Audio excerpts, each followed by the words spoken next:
Je n'avais que 9 ans lorsque le poids de la maladie de ma mère m'a pesé plus lourd que les kilos supplémentaires que j'ai gagnés en tant que donneur de moelle osseuse. Que les kilos supplémentaires que j'avais gagnés en tant que donneur de moelle osseuse. Pendant un certain temps, ma famille m'a servi de la sympathie sur un plateau d'argent. Ils l'ont servi à la cuillère comme un repas chaud et m'ont célébré comme leur petit ange. Jusqu'à ce que Ginny dîne avec nous en tant que fille adoptée. Elle était délicate et tout ce que je n'étais pas. Soudain, j'étais privée de l'affection de ma famille alors qu'elle en était comblée. Puis vint le jour où elle me força à manger de la nourriture avariée qui faillit me tuer. Le goût était infect. Mais ce qui a laissé le pire arrière-goût, c'est la prise de conscience que ma famille ne lèverait pas le petit doigt pour me sauver. Peu de temps après, on a de nouveau eu besoin de ma moelle osseuse lorsque ma mère et mon frère se sont retrouvés à l'hôpital. Et c'est ainsi qu'ils ont voulu retrouver leur petit ange. Celui qui satisfaisait leur faim insatiable d'être obéi. Mais je ne pouvais plus les servir. Quel dommage, disais-je. Je ne sauve pas les diables. Ma mère. Elle était allongée dans la salle d'urgence, s'accrochant à la vie. Ma moelle osseuse était sa seule chance, disait-il. J'ai donc mangé repas après repas, 8 fois par jour, en m'empiffrant. J'ai avalé chaque bouchée même si j'avais l'impression que j'allais exploser. J'ai mangé, mangé et mangé sans me soucier de me sentir malade. Je voulais absolument prendre le poids qui pourrait la sauver, et je devais le faire rapidement. En un rien de temps, mes bras et mes jambes se sont alourdis. Je me suis regardée dans le miroir et mon visage était rond et bouffi. Je ne me reconnaissais même plus. Mais je ne me souciais pas de mon apparence. Je ne regrettais pas un seul kilo ou une seule couche de graisse sur mon corps. Je n'exagérais pas en disant que je recommencerais s'il le fallait. En outre, il est beaucoup plus facile de perdre du poids que de perdre une mère. Enfin, après ce qui m'a semblé être une éternité, j'ai atteint 90 livres. Ma moelle osseuse était suffisante et maman a reçu la greffe. Elle a commencé à se rétablir et ma famille n'a jamais été aussi heureuse. Mais le soulagement n'a pas duré longtemps. Les médecins nous ont prévenus que sa leucémie pouvait rechuter à tout moment.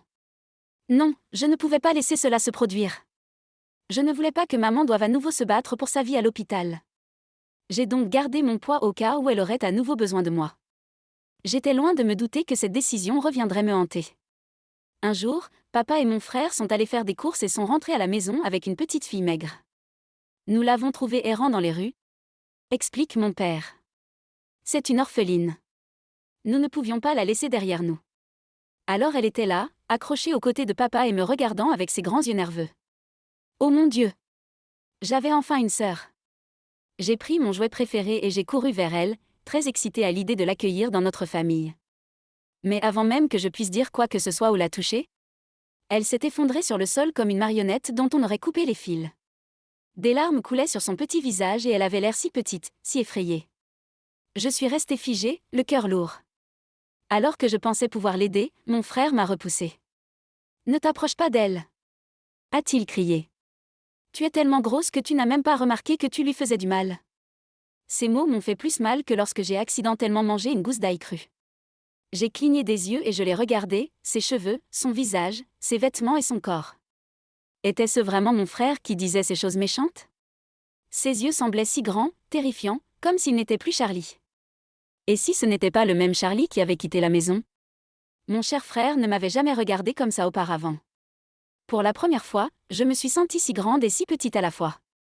Mes doigts tremblaient et j'avais peur de pleurer si j'ouvrais la bouche. Je n'ai pu qu'agiter les mains, en espérant qu'il ne se méprendrait pas. J'ai regardé Charlie, puis maman, puis papa. Je voulais leur dire que je n'avais même pas touché Ginny. Mais ils m'ont regardé comme s'ils étaient déçus. Comme si j'avais des problèmes. Comme s'ils m'avaient surprise en train de mentir. J'ai vu maman prendre doucement Ginny dans ses bras et chuchoter. « Oh, ma chérie, ne t'inquiète pas. Betty ne voulait pas te faire peur. Elle fera attention la prochaine fois. » C'est vrai, Betty. Personne ne voulait m'entendre. C'est comme s'ils avaient déjà décidé que j'étais coupable. Comment ont-ils pu croire que je pouvais blesser quelqu'un? C'est tellement injuste. Mais comment pouvais-je me défendre alors que tous les yeux me fixaient avec impatience, exigeant des excuses? En fin de compte, je ne pouvais que baisser les yeux et prendre le blâme pour quelque chose qu'ils croyaient que j'avais fait. Est-ce désolé, Ginny? Ce soir-là, la table était remplie de plats que maman ne préparait que pour les grandes occasions.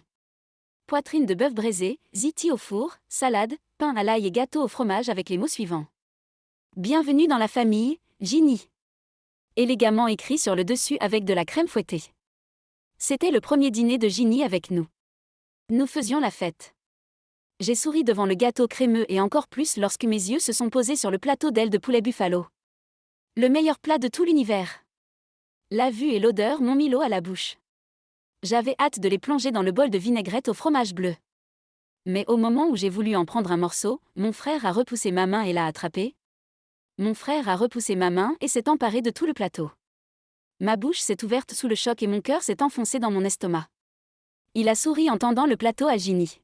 « Tiens, Ginny. Il faut que tu goûtes ça, a-t-il dit. Les ailes de poulet de maman sont les meilleures. » J'ai reposé ma main sur la serviette posée sur mes genoux sous la table. Et j'ai regardé les ailes de poulet dans l'assiette de Ginny. CH Charlie. J'ai dit doucement quand le plat a été posé près de Ginny, en espérant qu'il me les servirait à moi aussi. Mais au lieu de cela, il s'est tourné vers moi, le front plissé comme s'il en avait assez. « Tu es déjà grosse comme un cochon ?» a-t-il grogné. « Laisse-la manger. Arrête d'être égoïste. » J'ai senti mes joues brûler comme une tarte oubliée dans le four. Je ne le suis pas. Balbutiai-je, ne sachant pas si je me défendais contre le fait d'être traitée de cochonne ou d'égoïste. Je n'essayais pas de l'arrêter. J'ai jeté un coup d'œil à papa, espérant qu'il viendrait à mon secours. Mais il ne m'a jeté qu'un regard qui m'a fait taire. Très vite, des larmes sont montées à mes yeux, brouillant ma vision. Je me souviens m'être sentie si aimée et si spéciale. Maman préparait mon plat préféré. Charlie me servait toujours en premier, et papa faisait attention à mon appétit. La table à manger était mon refuge. Mais en un clin d'œil, tout m'a semblé soudain erroné et différent. Le bruit sec des ustensiles sur les assiettes. Et les compliments occasionnels sur la cuisine de maman témoignaient de l'impatience de chacun pour la prochaine bouchée. Personne n'a même jeté un coup d'œil à mon assiette. Je me sentais invisible. Personne ne semblait avoir remarqué que j'avais quitté la table. En silence, j'ai couru à l'étage, et c'est là que les larmes ont fini par couler. Pendant un moment, j'ai jeté un coup d'œil dans la salle à manger. Ginny souriait gentiment, remerciant maman et papa comme s'ils venaient de réaliser son rêve. À cet instant, j'ai eu l'impression d'être l'orpheline. Regardant la famille de quelqu'un d'autre avoir un dîner parfait. Un goût métallique m'a envahi la bouche. Et un mélange de colère et de tristesse bouillonnait en moi. Plus tard dans la nuit, maman est entrée dans ma chambre avec une assiette de restes. L'odeur des ailes de poulet dont j'avais eu envie toute la soirée emplissait l'air. Mais je n'avais plus d'appétit. Elle a soupiré et s'est assise sur le bord de mon lit. Son visage était empreint d'inquiétude. « Ginny est orpheline, ma chérie. Ne peux-tu pas être un peu plus gentille avec elle ?» Sa voix était douce, mais elle me donnait l'impression d'être une méchante. Je lui tourne le dos en faisant la moue. « Je ne veux plus manger. » Marmonnai-je en croisant les bras. Je voulais crier que ce n'était pas juste. Je voulais me plaindre et pleurer dans ses bras comme un bébé. Je voulais lui dire à quel point ma famille me manquait. Mais les mots sont restés bloqués dans ma gorge. Maman a posé doucement sa main sur mon dos et je me suis sentie consolée. J'ai attendu qu'elle me dise. « Je suis désolée, ma chérie. Tu seras toujours ma fille ?» ou quelque chose comme ça. Mais nous avons entendu le cri de Ginny en bas. Mes dents ont serré. Sérieusement. La seule fois où j'ai enfin eu maman pour moi. La voix frénétique de Charlie a suivi. « Ginny. Oh non, tu t'es tordu la cheville ? C'est grave ? Fais-moi voir. » La seconde d'après, sa voix retentit à nouveau, plus forte. « Maman. Papa. » Maman s'est précipitée hors de ma chambre, à grands pas. Les restes de nourriture sont restés froids sur ma table de chevet et j'ai regardé la voiture dans le garage filer vers l'hôpital. Les minutes ont passé, et je me suis retrouvée à fixer la grille, à attendre. Peut-être que quelqu'un reviendrait. Peut-être que quelqu'un s'assiera avec moi. Mais tout le monde était avec Ginny. Ils m'ont tous laissé dans la maison, me posant des questions. Est-ce que je fais toujours partie de cette famille ? J'ai pleuré jusqu'à ce que mon corps se sente creux, comme si j'avais vidé toutes mes larmes. Finalement, le sommeil est arrivé comme un voleur, emportant ma tristesse pour la nuit. Le matin est arrivé trop vite, une voix m'a secoué du sommeil sans rêve qu'il me restait. « Mademoiselle, c'est l'heure de l'école, le premier jour. » C'était la voix de la bonne, pas celle de maman. Normalement, c'est maman qui me réveille, alors j'ai cligné des yeux. J'ai marmonné. Oui, je suis debout. Et je me suis traînée hors du lit. J'ai suivi ma routine matinale en pilote automatique, me doucher, me brosser les dents. Enfiler les vêtements que je trouvais avant de descendre. Quand j'ai atteint la cuisine, mon estomac s'est effondré. Maman donnait à manger à Ginny, cuillère par cuillère, comme si elle était encore un enfant en bas âge. Ce n'est pas tout. Ginny était assise à ma place, bien au chaud, comme si elle était là depuis toujours. Charlie était assis à côté d'elle, son bras passant nonchalamment autour du dossier de sa chaise.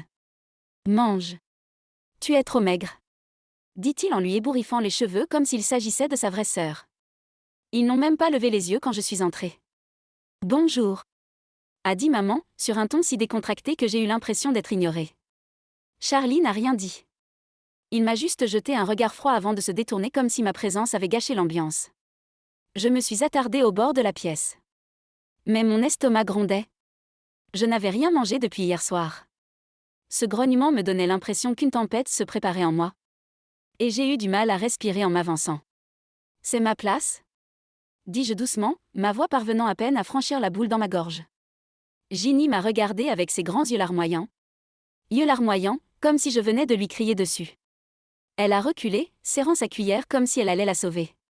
Charlie s'est rapidement redressé, son expression s'est durcie. Elle est assise ici. Laisse-la rester. J'ai dégluti, sentant la pièce se refermer autour de moi. Mais, ça a toujours été ma place. Ginny a tressailli. Je suis désolée. Je ne voulais pas. Je vais bouger. Elle essaya de se lever, mais son pied s'accrocha au pied de la chaise, l'envoyant s'écraser sur le sol. Ginny. Maman s'est levée de sa chaise et s'est précipitée pour la ramasser. Puis elle s'est tournée vers moi, les yeux pleins de reproches. Betty, qu'est-ce qui te prend? Ce n'est qu'une chaise. Est-ce que l'endroit où tu t'assois a vraiment de l'importance? Je ne pouvais même pas répondre. Ma gorge était serrée, ma tête tournait. Ce n'était pas seulement la chaise. C'était tout. Mais personne ne semblait comprendre. Avant que je m'en rende compte, Charlie m'a poussé sur le sol. Aïe! J'ai crié.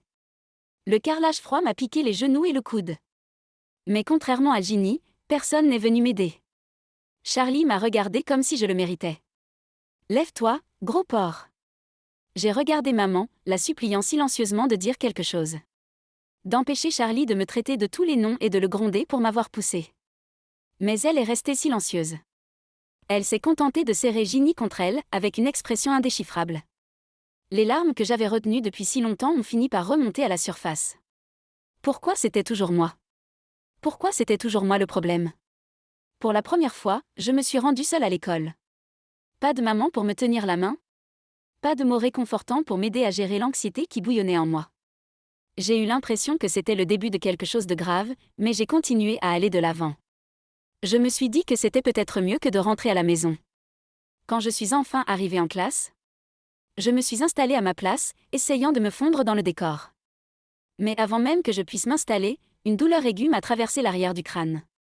Je me suis retournée, et il était là, un garçon, qui souriait comme s'il venait de faire le coup du siècle. Sa plaque d'identité indiquait Angus Whitman.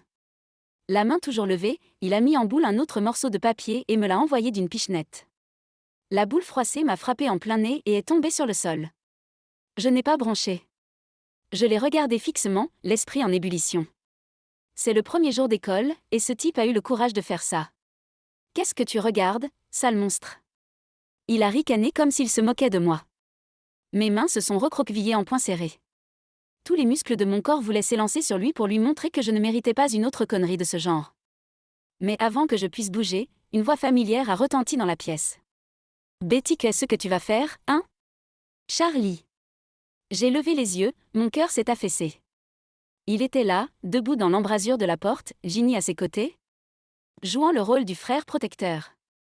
Le garçon qui avait jeté le papier s'est précipité sur mon frère, toujours souriant comme le crétin qu'il était. Mec, je ne comprends pas. Pourquoi ta sœur est-elle si laide? Si j'étais toi, j'aurais honte d'être vue avec elle. Ça y est. Charlie allait me défendre. Il devait le faire, pas vrai? J'attendais qu'il assomme ce voyou, qu'il le remette à sa place. Mais au lieu de cela, mon frère s'est contenté de me regarder d'un air qui ressemblait à de la gêne. Peut-être même du dégoût. Betty, Angus a raison, dit Charlie d'une voix plate. Tu te bats toujours avec les gens. Arrête, c'est tout. Je me suis figée, l'incrédulité m'envahissant. Mes poings se sont desserrés tandis que le combat se vidait de moi. J'étais prêt à ce que Charlie me défende. Qu'il me soutienne comme les frères sont censés le faire. Mais tout ce que j'ai obtenu, c'est cette énorme et douloureuse déception. Charlie chuchote, mais il ne regarde pas dans ma direction comme s'il ne m'entendait pas. Angus, voyant là une occasion à saisir, grimaça encore plus et se tourna vers Ginny. Ouah, mec! Qui est cette jolie fille? Ginny rougit, cachant une mèche de cheveux derrière son oreille. Elle lui adressa un sourire timide qui me serra la poitrine de jalousie. Charlie, rayonnant de fierté, lui passa un bras autour des épaules. Eh bien, voici ma grande sœur, Ginny. Angus a regardé Ginny de haut en bas. Oui, c'est sûr. Elle est bien meilleure que ce monstre là-bas. Enoded s'est approché de moi en riant. En un rien de temps, un groupe de garçons s'était agglutiné autour de Ginny, avide de son attention. Charlie a à peine réagi, mais quand il l'a fait, ce n'était pas pour me défendre. Reculez. N'approchez pas de ma sœur. Aboya-t-il, mais sans colère, juste avec un sourire fier en regardant Ginny. Je suis restée assise, m'enfonçant un peu plus dans mon siège alors que l'humiliation me brûlait le visage. Mon frère se tenait là comme un héros, mais pas pour moi. Avant de pouvoir m'arrêter, j'ai repoussé ma chaise et je suis sortie en trompe de la salle de classe. Je pouvais entendre mon cœur battre dans mes oreilles. Les larmes brouillaient ma vue, mais je ne me suis pas arrêtée. Je ne savais pas où j'allais. Tout ce que je savais, c'est que je n'en pouvais plus. Ce garçon nommé Angus. Et Charlie. Et surtout Ginny. Il n'a pas fallu longtemps à mes parents pour recevoir le rapport de mon professeur selon lequel j'avais séché le premier jour de classe. J'ai franchi la porte en trébuchant, les paumes des mains et les genoux abîmés par les chutes dans la terre, les vêtements déchirés et couverts de boue. J'ai essayé de me faufiler devant eux, mais papa était déjà assis sur le canapé. Il avait les bras croisés et un lourd froncement de sourcils sur le visage. « Pourquoi as-tu séché les cours ?»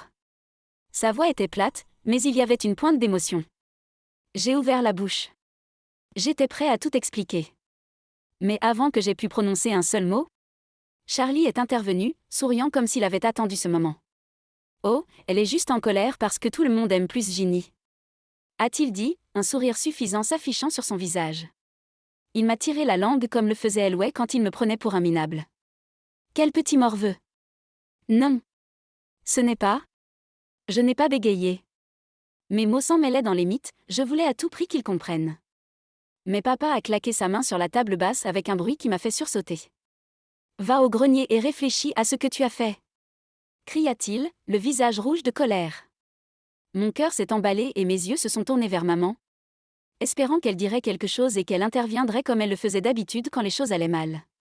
Elle a jeté un coup d'œil à mes genoux éraflés et son visage s'est adouci pendant une fraction de seconde. J'ai pensé que peut-être, juste peut-être, elle me défendrait.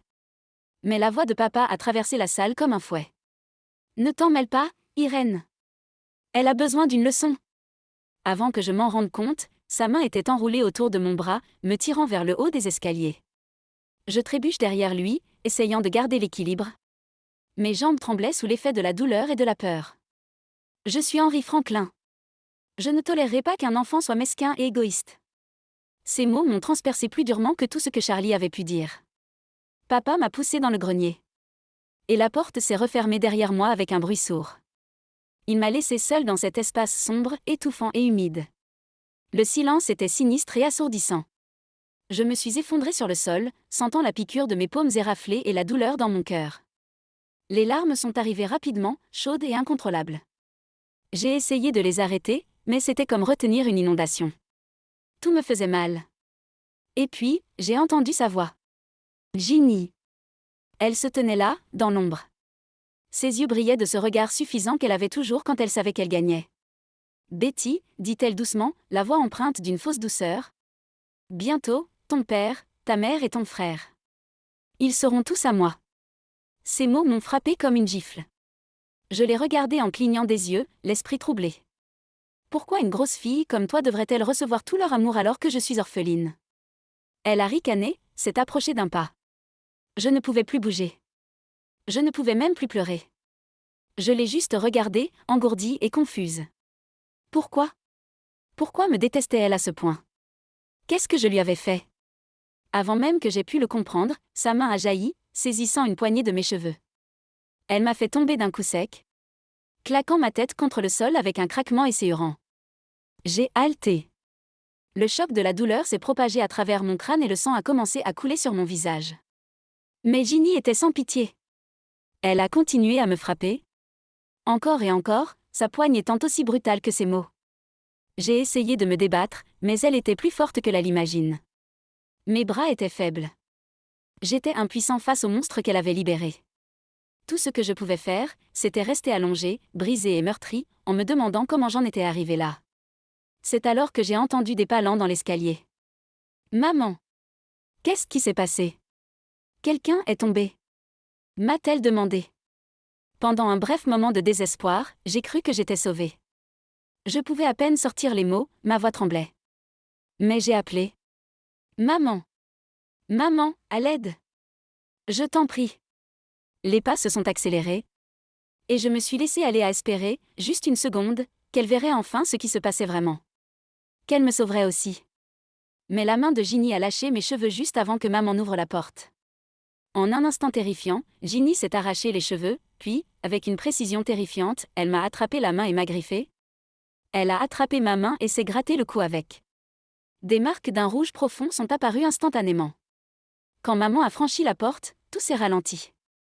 Ginny était par terre, les yeux écarquillés et en larmes. Son visage meurtri et pitoyable. Ginny! Maman a crié, se précipitant à ses côtés, l'entourant de ses bras comme si c'était elle qui était en danger. Oh, ma chérie, n'aie pas peur. Je suis là, je suis là. Et puis, elle s'est tournée vers moi, les yeux pleins de fureur. Elle n'a pas hésité. Sa main a volé sur mon visage avant que je ne la voie arriver. La gifle m'a fait tomber par terre, la piqûre était si forte qu'elle m'a coupé le souffle. Oh, mon Dieu! Comment as-tu pu faire ça, Betty? La voix de maman était pleine d'incrédulité. Elle ne pouvait pas imaginer que sa propre fille puisse faire quelque chose d'aussi cruel. À quoi pensais-tu? Sa voix s'est brisée sous l'effet de la colère et d'une profonde déception qui a brisé la mémoire plus que la gifle. J'ai levé les yeux vers elle, voulant lui expliquer et lui crier la vérité.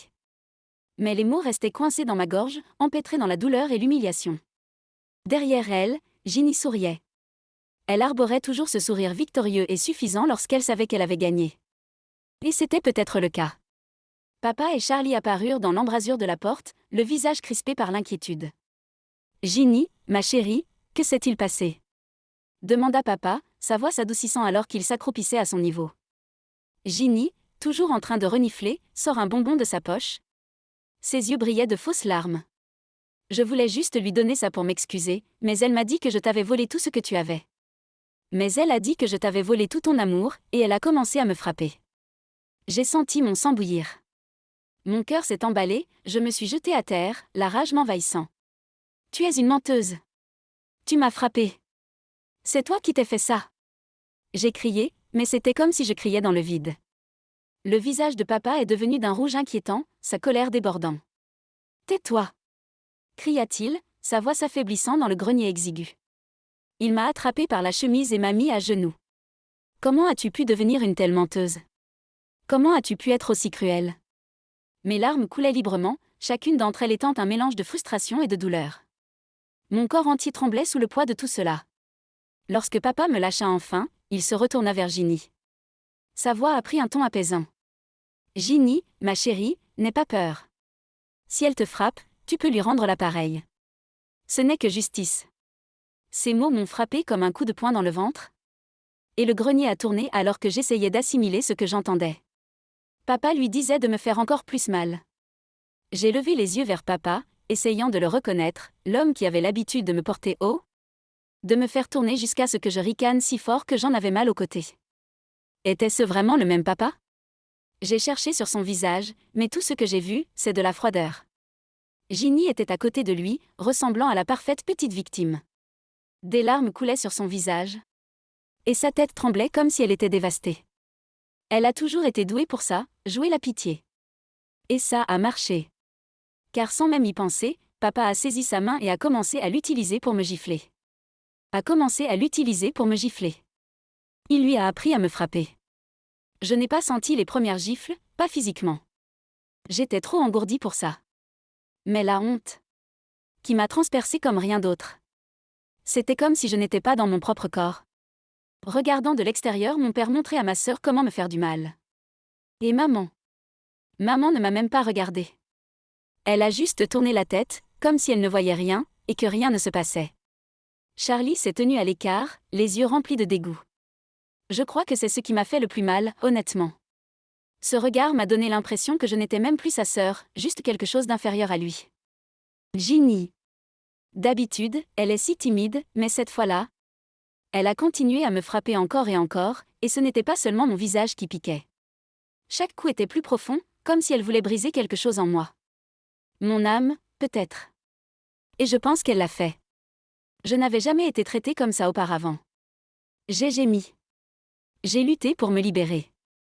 Mais ils sont restés là, ma propre famille, à me regarder comme si j'étais un monstre de foire. Personne n'est intervenu. Personne ne l'a arrêté. Quand Ginny s'est finalement fatiguée et a reculé, ma poitrine était en feu. Et mon corps entier tremblait pendant que je reprenais mon souffle. Bientôt, je n'ai plus entendu que mon souffle déstabilisant. Le monde autour de moi s'estompa tandis qu'elle tournait le dos. Ils m'ont enfermé dans ce grenier traumatisant. Le lendemain, après avoir attendu toute la nuit, quelqu'un est enfin venu me libérer. Ce n'était ni maman, ni papa, bien sûr. C'était la bonne, et quand elle m'a vue, elle s'est moquée de moi. Comme si j'étais quelque chose d'insignifiant, qui ne valait même pas la peine qu'elle s'y attarde. Au début, je n'ai pas compris. J'étais encore sous le choc de tout ce qui s'était passé. Mais Ginny a jeté un miroir devant moi. Bien sûr, elle voulait voir comment je réagirais. Elle m'a dit : « Tu as encore plus l'air d'un porc maintenant. » J'ai vu les bleus et l'enflure de mon visage. Je me suis à peine reconnue. Elle m'a tordu le nez et j'ai grimacé. Ginny devrait payer pour ça. Je voulais qu'elle ressente ne serait-ce qu'une fraction de la douleur que j'avais ressentie. Je pensais pouvoir la charger, lui faire ressentir quelque chose. Mais avant même que je puisse faire un pas, la botte de Charlie s'est écrasée sur mon flanc, me faisant retomber sur le sol. Charlie. Elle m'a frappé hier soir. Je lui montre mes joues. Et maintenant, tu ne l'as pas entendu me traiter de porc ? Je voulais absolument qu'il voie que j'étais la victime. Je voulais que mon frère soit d'accord avec moi, juste pour une fois. Mais il m'a regardé de haut. Est-ce qu'elle avait tort ? A-t-il répliqué avec désinvolture. J'ai cru que le monde s'était arrêté pendant une seconde. Quand j'ai enfin compris, je me suis demandé à quoi ça servait d'être en vie. J'ai regardé mon frère dans les yeux, et la réponse n'y était pas. Il a peut-être compris que j'attendais de lui qu'il soit un frère pour moi, alors il m'a dit : « Écoute, Ginny est ma sœur. Tu ne fais qu'apporter le jeu ? Alors ne dis à personne que je suis ton frère quand on sort. » Puis Ginny est passée en se pavanant, ses chaussures sales traînant sur ma robe blanche, laissant des traces sales derrière elle. Je suis restée là, impuissante, écoutant le son de leur rire s'évanouir dans le couloir. Je ne savais pas ce que je ressentais, ce peut être tout. Peut-être l'enfer. Mais peut-être pris au piège était le terme le plus exact. J'étais coincée entre le besoin désespéré de ma famille de s'occuper de moi et ce cauchemar que je ne cesse de vivre. Et ce cauchemar dont je voulais constamment me réveiller. J'avais l'impression que peu importe les efforts que je faisais, peu importe à quel point je les suppliais de me voir, cet enfer était tout ce que je serais jamais. Et mon Dieu, j'avais tellement peur qu'il me suive. Pour toujours. J'ai cru que j'y avais échappé. En grandissant, je pensais qu'une fois que j'aurais grandi et maigri, je cesserais d'être le dégoûtant enfant en surpoids. Mais la vérité, c'est que la honte me colle à la peau. Les fantômes de l'enfance ne disparaissent pas, plus serrés que ma frange, plus serrés que ces horribles lunettes épaisses que je portais comme un masque. Même quand je n'étais plus grosse, je le sentais encore. Mes insécurités étaient épaisses et lourdes, comme une couche de graisse, sauf que personne ne pouvait la voir. J'étais toujours la petite fille en mal d'affection. Toujours envieuse du charme sans faille de Ginny. Je me souviens qu'un jour, je suis rentrée à la maison. Et au moment où j'ai franchi la porte, devinez quoi ? Papa m'a jeté une tasse. Il me l'a littéralement lancée à la figure. Et il m'a frappée de plein fouet, en plein sur le front. Je n'ai même pas eu le temps de réagir que j'ai senti le sang couler. Mon Dieu, il était furieux. Qu'est-ce qui t'a pris ? Pourquoi as-tu mis une souris morte dans le sac de Ginny ? Rugit-il. Et Ginny ? Bien sûr, cette fille s'est recroquevillée à côté de papa comme un serpent. Bien sûr, elle m'a privé de la chance d'être entendue. Elle s'est contentée de rire et de lui donner un petit coup de coude. Papa, si elle me fait ça, je pense que je devrais pouvoir la malmener à mon tour. Cet ange déguisé. Je savais ce qu'elle faisait. Non, elle n'attendait pas l'approbation de papa. Elle savait qu'il ne ferait qu'acquiescer. Mais elle a quand même posé cette question devant moi parce qu'elle savait que même si je savais déjà ce que papa dirait, ces mots me briseraient toujours à l'intérieur. Elle a toujours aimé me voir souffrir, comme si me faire du mal n'était qu'un jeu pour elle. Et puis, comme je m'y attendais, papa a acquiescé sans hésiter. Comme si la suggestion de Ginny était parfaitement logique. Comme si je le méritais. Il m'a tourné le dos, et c'est là que Charlie est intervenu. Sans prévenir, il m'a poussé à terre et je n'ai même pas eu le temps de me ressaisir avant de tomber par terre. Mes lunettes se sont cassées et l'un des morceaux m'a coupé la joue. La douleur était vive. Mais ce qui m'a vraiment fait mal, c'est la désinvolture avec laquelle ils l'ont fait, comme si je n'étais rien de plus qu'un emballage alimentaire. Ils le font depuis si longtemps que j'y suis presque insensible. Puis ils ont jeté ce tas d'aliments pourris juste devant moi. Je le jure, l'odeur était si horrible que je pouvais vomir. Puis Ginny s'est penchée sur moi. Cette folle a ri comme si elle avait déjà imaginé ce qui allait se passer ensuite. Allez, mange-le. Ne t'inquiète pas. C'est bien plus propre qu'une souris morte, dit-elle en me souriant.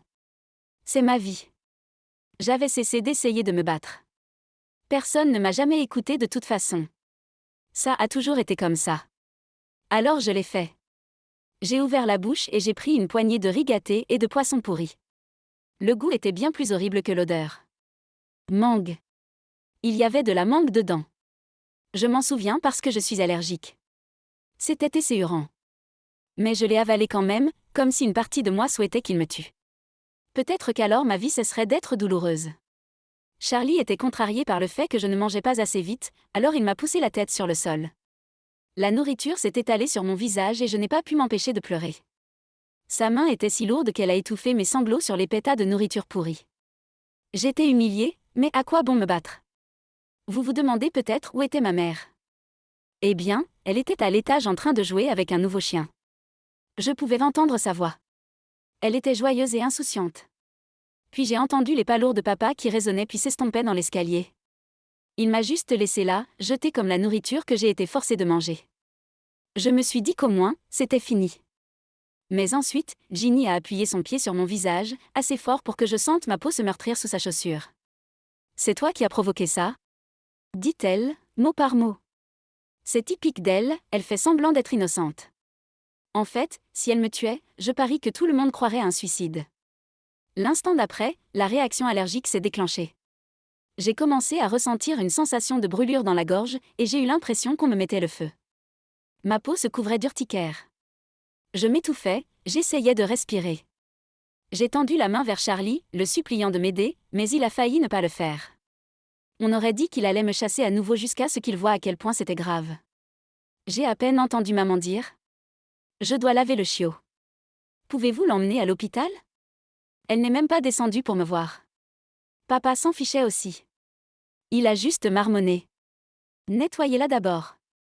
On ne veut pas que les gens pensent qu'on la maltraite. » Comme si ce n'était pas le cas. Quand je tenais à peine debout, personne ne se souciait de moi. Je veux dire, pas de moi, pas de ma sécurité, pas de ce que je ressentais. Tout ce qui les intéressait, c'était la façon dont je pouvais les embarrasser. Aux yeux de ma mère, je n'étais même pas plus haut placé que son chien. Je me souviens d'avoir glissé dans ce profond sommeil et de toute cette envie. Tout le désir que j'avais pour leur affection.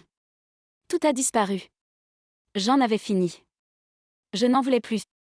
Quand je me suis réveillée à l'hôpital, la chambre était vide. Bien sûr, c'était le cas. J'aurais dû m'y habituer, mais honnêtement, ça pique encore. J'ai sorti le véhicule comme si de rien n'était, j'ai pris mon téléphone. Et pour la première fois depuis des années, j'ai appelé mon père. Je ne sais même pas pourquoi j'ai fait ça. Peut-être que j'avais encore de l'espoir, même après tout ce qui s'était passé. Quand il a répondu, sa voix n'était pas inquiète. Il n'était même pas curieux. Juste énervé, comme si j'étais une corvée dont il n'avait pas hâte de se débarrasser. « Sors déjà de l'hôpital. Tu veux qu'on vienne te chercher ?» J'ai ri. Je n'ai pas pu m'en empêcher. J'ai pensé à la façon dont Ginny s'était écorché le genou une fois et qu'ils avaient agi comme si c'était la fin du monde. Je pourrais être en train de mourir, et il me dirait probablement encore de m'en remettre. Elle a toujours été la préférée. Alors je lui ai demandé directement. « Papa, je veux aller à l'étranger. Je peux t'emprunter de l'argent ?» Il a fait une pause. Je pouvais entendre la surprise dans son silence, mais ça n'a pas duré longtemps. Il a dit oui, très vite. Oui, je peux m'en charger. Honnêtement, c'est une sage décision. Oh, tu ne sais pas combien d'ennuis tu as apporté à cette famille. Finalement, tu nous fais une faveur. J'ai souri. J'aurais dû me sentir écrasée, mais tout ce que j'ai ressenti, c'est du soulagement. Je ne suis même pas rentrée chez moi. J'ai juste pris le premier vol et j'ai dormi pendant des heures dans l'avion. J'avais l'impression d'être enfin libre. Mais quand j'ai atterri et que j'ai rallumé mon téléphone, il explosait d'appels et de textos manqués. Je savais que quelque chose n'allait pas. Les notifications ont continué à arriver et j'ai vu le message de papa. Appelle-moi tout de suite. Puis un autre. Et encore un autre. Je savais de quoi il s'agissait. Je le savais avant même d'appuyer sur le bouton. Quand il a répondu, sa voix était frénétique. Ta mère et Charlie, elles ont toutes les deux été emmenées d'urgence aux urgences. Ils ont besoin de ta moelle osseuse. Tu dois revenir tout de suite. Je n'en revenais pas. Mon frère aussi.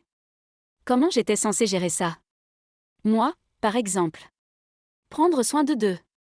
Après tous, je n'ai rien dit, et il a commencé à perdre la tête.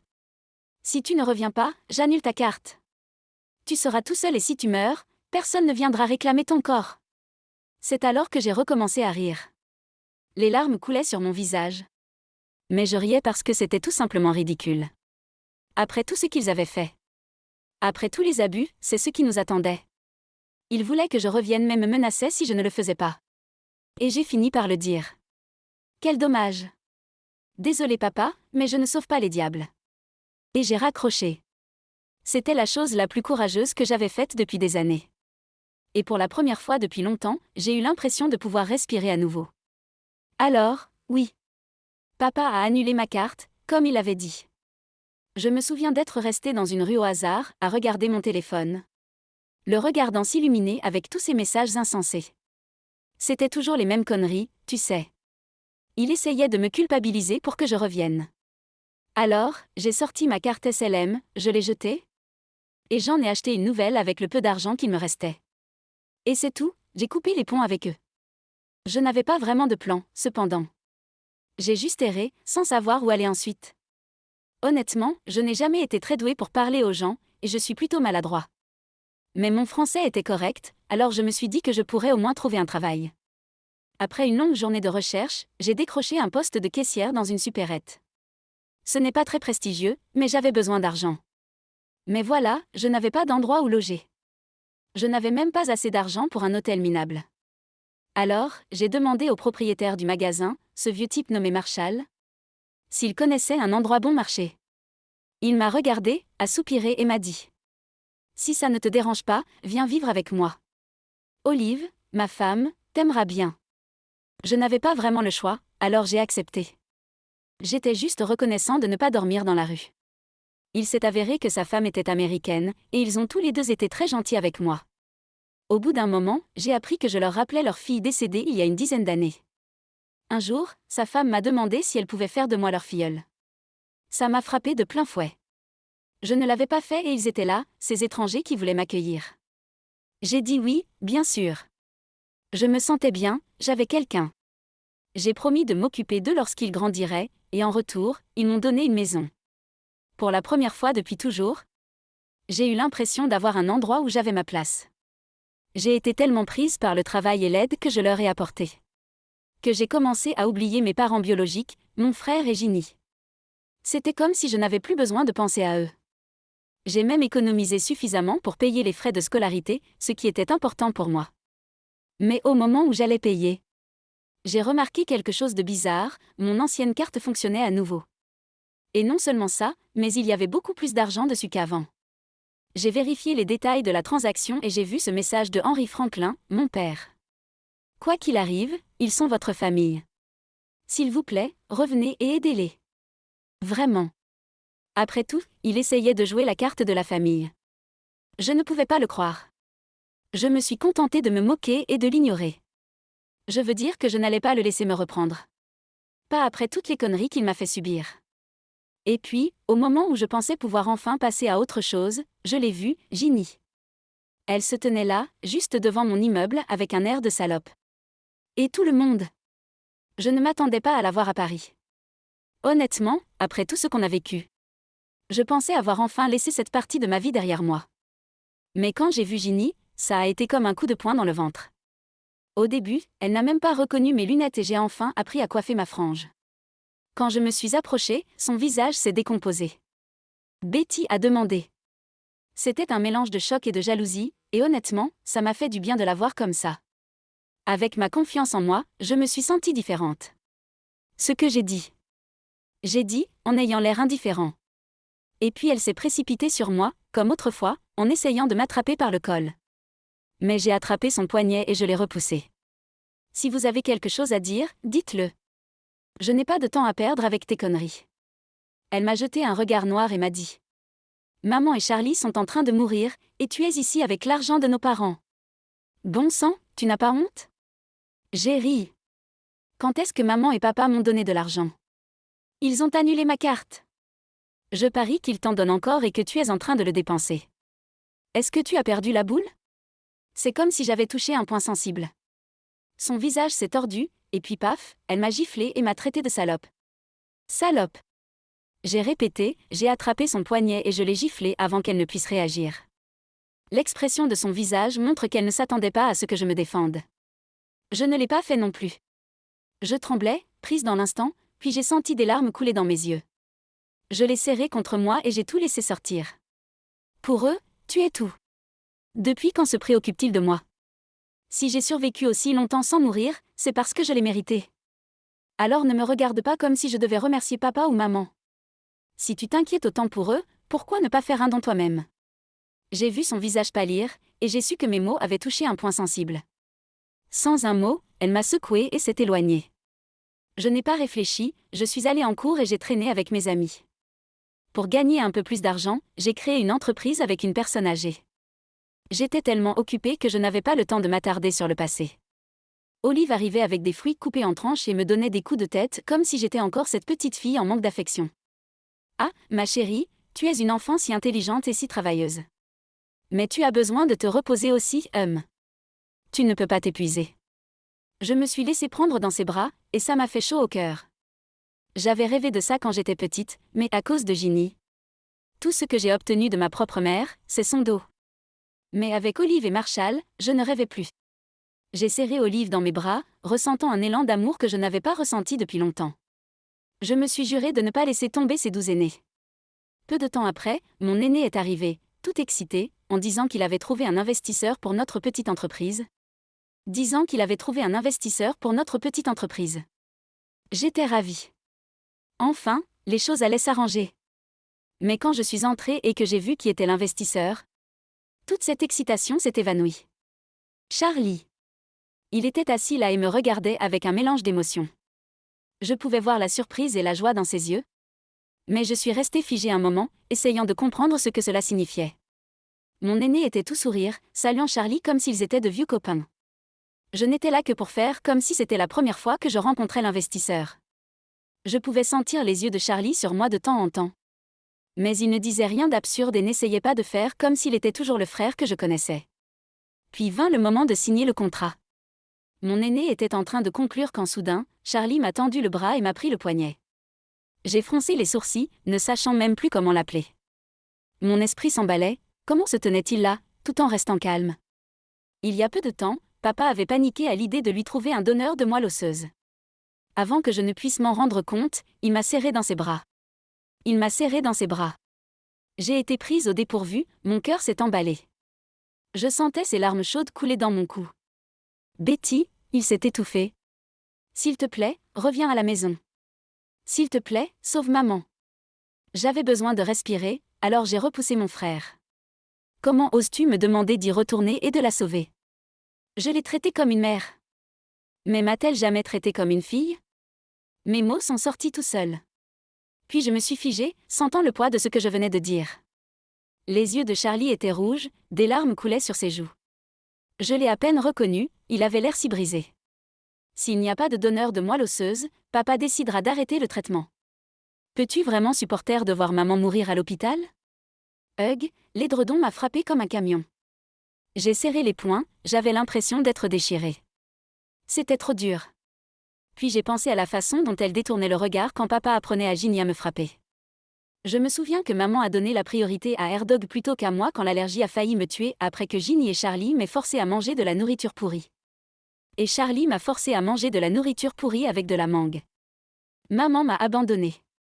J'ai donc regardé Charlie, qui était clairement en train de s'effondrer, et je me suis moquée. Si tu tiens tant à elle, pourquoi perdre du temps à venir jusqu'ici et à m'insulter au lieu de demander à votre donneur de moelle osseuse? Au lieu de demander tout de suite à ton donneur de moelle osseuse. Je veux dire, ça semblait logique, non? Si son donneur de moelle osseuse l'a sauvé, il est probable qu'il soit aussi compatible avec maman. Mais dès que j'ai dit ça, j'ai vu la douleur dans les yeux de Charlie s'aggraver. Je ne peux pas dire qu'il a pleuré. Je n'ai appris qu'après l'opération que c'était Ginny. C'était le donateur. Pour la première fois, Charlie s'est effondré devant moi. Il se couvrait le visage, mais je pouvais encore voir les larmes glisser entre ses doigts. Je n'ai pas compris pourquoi il était si bouleversé. Je veux dire, c'est sûr que le fait d'apprendre que Ginny était enceinte a pu être un choc, parce qu'il y a peu de chance, n'est-ce pas? Mais ne devrait-il pas simplement être reconnaissant que sa sœur préférée l'ait sauvé?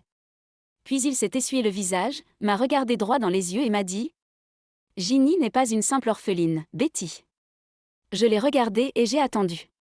C'est la fille de papa. C'est sa putain de fille illégitime. L'enfant de son premier amour. Betty, ils nous ont trompés pendant tout ce temps.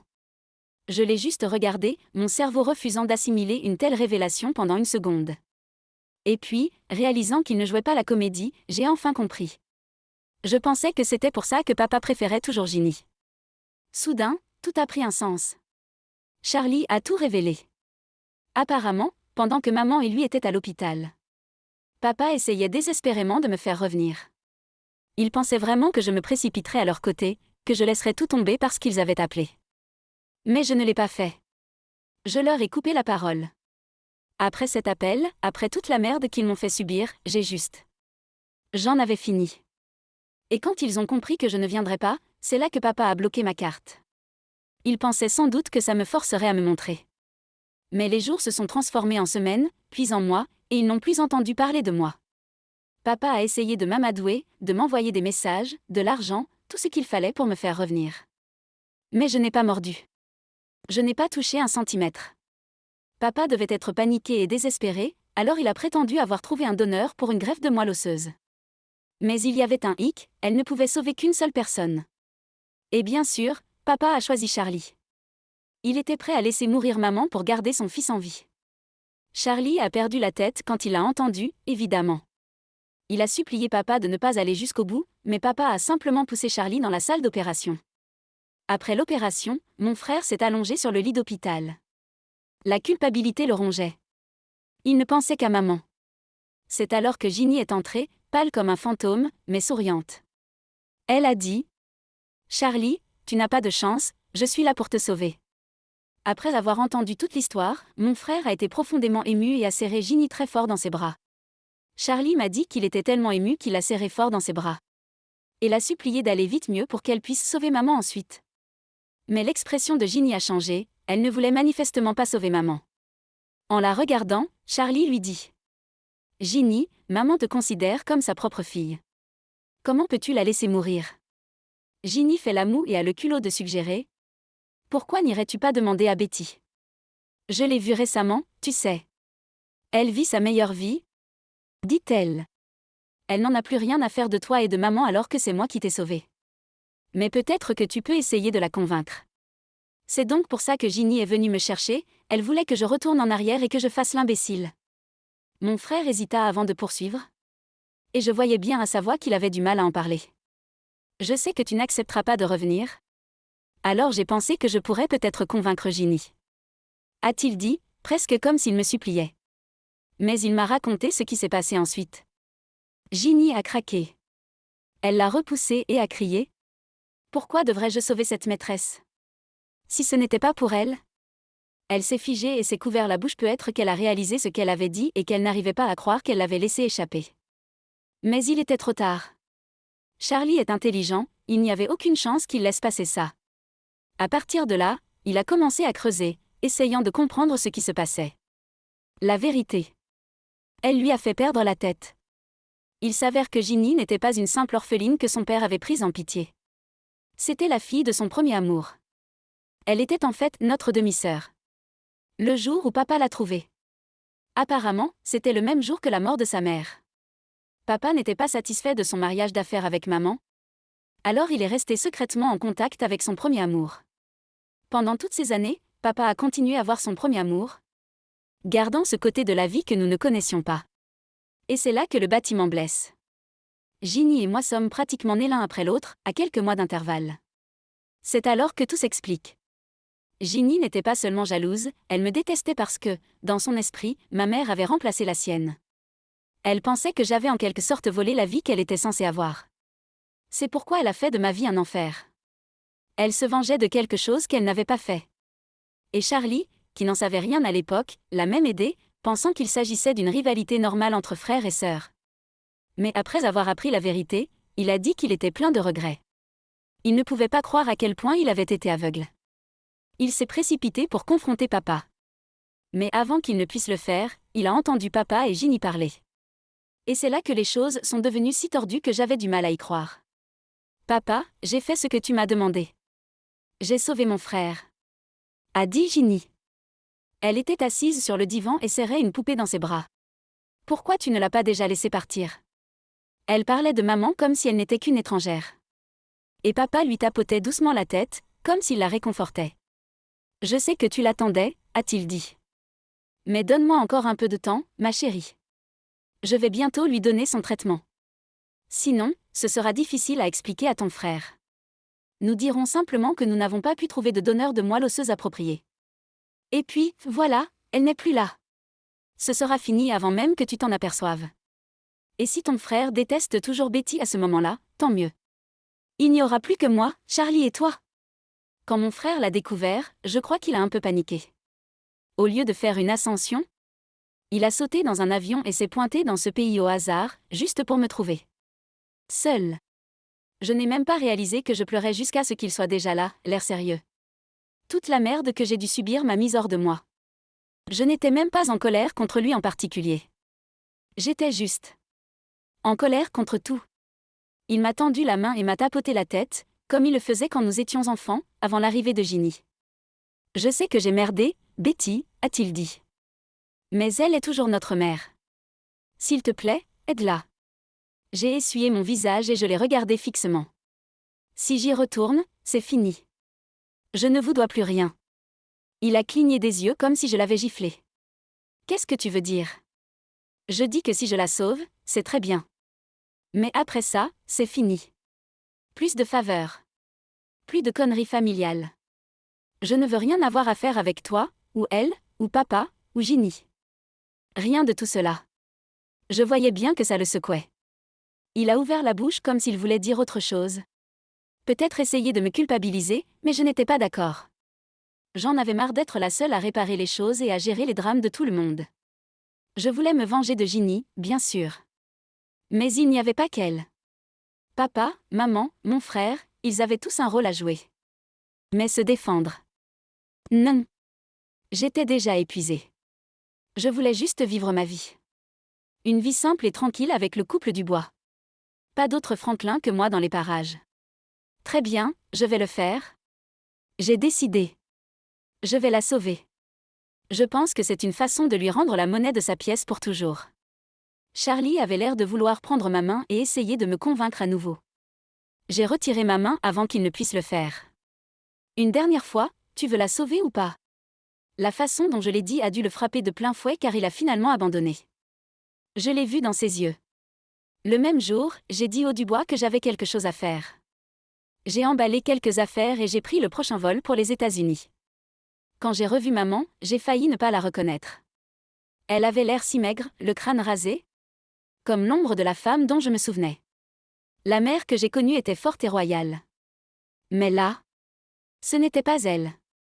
Dès qu'elle m'a vue, elle s'est efforcée de se redresser, ouvrant les bras comme si elle voulait me serrer dans ses bras. J'ai fait un pas en arrière et j'ai réalisé que c'était quelque chose à laquelle je ne m'étais pas préparée. J'ai essayé de me souvenir de la dernière fois qu'elle m'avait serré dans ses bras, mais je n'y suis pas parvenue. Mais je me souviens très bien qu'il y a 10 ans. Je l'avais vue dans le même état. C'est alors que j'ai pensé, si je prends du poids, maman ira mieux. Elle retrouvera le plaisir de manger et reprendra du poids. J'ai pris 8 repas par jour et je me suis gavé le ventre jusqu'à en être malade. J'étais à l'âge où l'on est censé se soucier de son apparence. Mais je m'en fichais pour elle. J'ai mangé et mangé, comme si sa vie en dépendait. Mais qu'ai-je obtenu en retour? Ma famille me regardait avec dégoût. Mes camarades de classe me méprisaient. Les brimades n'ont jamais cessé. Tous mes sacrifices m'ont conduite à la misère. Et maintenant, j'étais de nouveau en train de faire la même chose pour elle. Elle a pleuré dès qu'elle m'a vue, m'appelant son ange. Comme si je n'avais jamais entendu ce mensonge auparavant. J'avais l'impression d'un déjà-vu. Elle a lutté pour me tenir la main, et une partie de moi voulait sourire, mais je savais qu'il ne fallait pas. Certaines personnes sont des idiots pitoyables. Ils ne réalisent ce qu'ils ont perdu que lorsque c'est fini. J'ai lentement retiré ses doigts des miens, un par un. Je ne suis plus ta fille. J'ai dit, le ton plat. J'ai déjà donné ma moelle osseuse, encore une fois. J'en ai fini. C'est la dernière chose qui nous relie, toi et moi. Ses yeux se sont écarquillés et j'ai vu les larmes couler. Tout son corps tremblait comme si elle ne savait pas quoi dire. Il y a ce couple. Je lui ai expliqué. Ils sont mes tuteurs maintenant. Et tu sais quoi? Comparé à eux, tu es une mère épouvantable. Elle avait l'air si impuissante, si pitoyable. Je voulais ressentir quelque chose. De la pitié, de la colère, n'importe quoi. Mais je ne l'ai pas fait. J'étais vide. Charlie se tenait à proximité. Je sentais qu'il voulait dire quelque chose pour arranger les choses. Mais à la fin, il s'est détourné en soupirant, comme s'il en avait fini avec tout cela. Je n'avais pas l'intention de rester longtemps. Je partais le lendemain. Il n'y avait plus rien pour moi ici. Ce soir-là, Charlie est venu me retrouver. Il a frappé à la porte avec précaution, comme s'il était nerveux. « Betty. Je peux entrer ?» J'ai répliqué. « Non. » C'était calme jusqu'à ce qu'il frappe à nouveau. Mais cette fois, son ton est passé de la demande à la supplication. « Betty, s'il te plaît, ouvre la porte. J'ai vraiment besoin de te parler. » J'en avais assez de ces coups et j'ai ouvert la porte. « Et maintenant ? » Signez ceci, a-t-il dit. Il est entré et a déposé un document sur la table en soupirant lourdement. C'est 5% des actions de la société. Avec les dividendes, tu n'auras plus jamais à te soucier de tes finances. Je l'ai regardé fixement, totalement déconcerté. De quoi parlez-vous? Il s'est empressé de m'expliquer. Je ne me suis pas contenté de rester assis. J'ai retiré le pouvoir à papa et je l'ai chassé de l'entreprise. Il ne mérite pas d'être notre père. Stop. J'ai levé la main pour l'interrompre. Je ne suis pas intéressée par votre drame familial.